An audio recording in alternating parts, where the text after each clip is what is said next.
চলে গেলেন দুর্দর্শনের মহালয়ার সেই ভয়ঙ্কর অথচ স্মরণীয় মুখ অমল অসুর।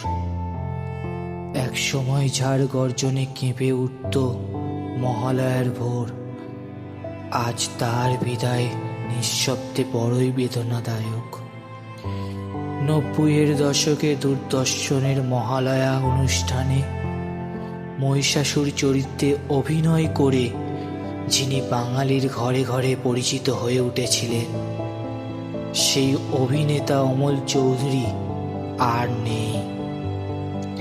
পর্দায় তিনি ছিলেন শক্তিশালী, ভয়ঙ্কর, দৃপ্ত, কিন্তু পর্দার বাইরে তার জীবনটা ছিল ভয়ঙ্কর রকমের একা।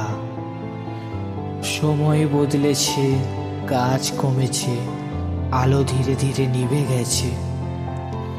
শেষ জীবনের সঙ্গী হয়েছিল অভাব, অসুস্থতা আর চরম একাকিত্ব। এক সময় যাকে লক্ষ মানুষ দেখেছে, চিনেছে, ভালোবেসেছে, শেষ দিনে তাকে খোঁজ নেওয়ার মতো তেমন কেউ ছিল না।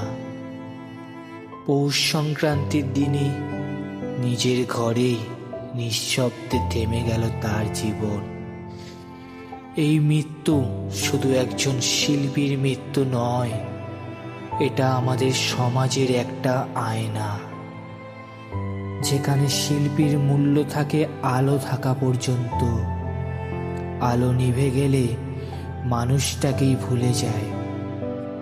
মহালয়ার ভোরে সেই অসুরের অট্টহাসি আজও কানে বাজে, কিন্তু সেই শিল্পীর কষ্টের শব্দ আমরা শুনতে পেলাম না। শ্রদ্ধা রইল অমল চৌধুরীকে। আপনি থাকবেন আমাদের স্মৃতির মহালয়ার ভোরে, কিন্তু এই বিদায় বড়ই ভারী।